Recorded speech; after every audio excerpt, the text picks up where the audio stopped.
आजकल अकल परस्ती का बड़ा जोर चलता है। कहा जाता है कि हम हर चीज को अकल की मीजान पर तौलकर, अकल की मीजान पर परख कर हम हर चीज इख्तियार कर लेंगे। लेकिन अकल के पास कोई ऐसा लगा बंधा जाब्ता, कोई ऐसा उसूल, ऐसा प्रिंसिपल नहीं है जो यूनिवर्सल ट्रुथ रखता हो, जिसे सारी दुनिया तस्लीम कर लें, सारी दुनिया के इंसान तस्लीम कर लें और उसके जरिए से अपने खैर और शर, अच्छाई और बुराई को मेयार बना सकें। कोई ऐसा अकल के पास उसूल, लगा बंधा जाब्ता नहीं है जो यूनिवर्सल ट्रुथ रखता हो, जिसको सारी दुनिया के इंसान तस्लीम कर लें। अगर हम ये चीज, ये फैसला अकल पर छोड़ देते हैं तो अकल बसा औकात हमें ऐसी जगह पर ले जाते हैं जहां इंसान इंसानियत से निकल जाता है, दरिंदगी इख्तियार कर लेती है। अगर हम ये फैसला सिर्फ अकल पर छोड़ दें तो अकल हमें ऐसे धोखे दिए हैं, अकल ने ऐसे ऐसे धोखे के वाकयात पेश किए हैं कि जिसे सुनकर शर्मिंदगी से आंखें झुक जाती हैं। मैं आपको एक वाकया सुनाता हूं जिससे आप समझ जाएंगे कि हर चीज अकल की मीजान पर तौल कर इख्तियार करना कितनी बड़ी हमारे लिए जिहालत बन सकती है और कितना घिनौना काम हो सकता है। एक बातिनी फिरका गुजरा है आज से तकरीबन 800 साल पहले, जिसका लीडर उबैदुल्लाह बिन हसन कीरवानी था। वो अपने मुत्तबईन को, अपने पैरोकारों को एक लेटर लिखता है, उसमें नसीहत करता है अपने मुत्तबईन को। बड़ा दिलचस्प लेटर है, बड़ा दिलचस्प वाकया है। आप इसको सुनेंगे तो आप समझ जाएंगे कि एक इंसान सिर्फ अकल के फैसले पर हर चीज तय करने लग जाए तो वो इंसान कितना बड़ा बेवकूफ और बेअकल बन जाता है, कितना बड़ा जाहिल बन सकता है। उबैदुल्लाह बिन हसन कीरवानी अपने मुत्तबईन को नसीहत करते हुए कहते हैं कि मुझे ये बेअकली की बात समझ में नहीं आती है कि एक शख्स के अपने ही घर में हुस्न जमाल के एतबार से, खूबसूरती के एतबार से, शलीका शिआर के एतबार से एक हसीन और जमील लड़की बहन की शक्ल में अपने ही घर में मौजूद होती है, जो भाई के मिजाज से भी वाकिफ है, उनके नफ्सियात से भी वाकिफ है।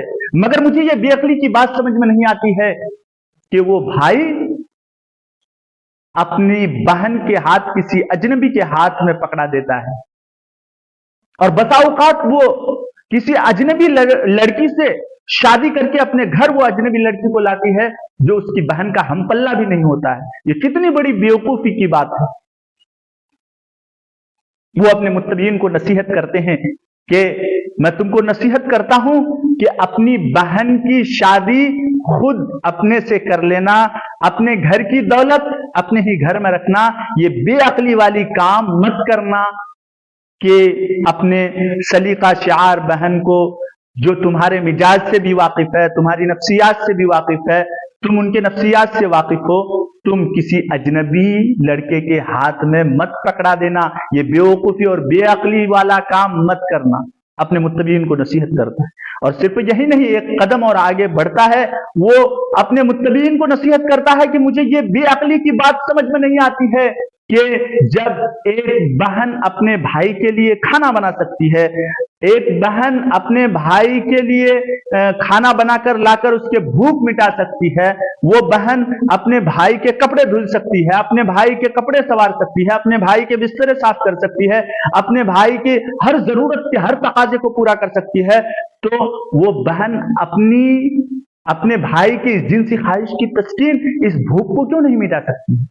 जब वो हर तकाजे को पूरा कर सकती है तो भाई के इस तकाजे को, जो जिनसी ख्वाहिश है, नफसानी ख्वाहिशात है, इस जिनसी ख्वाहिश की तस्कीन, इस भूख को वो क्यों नहीं मिटा सकती?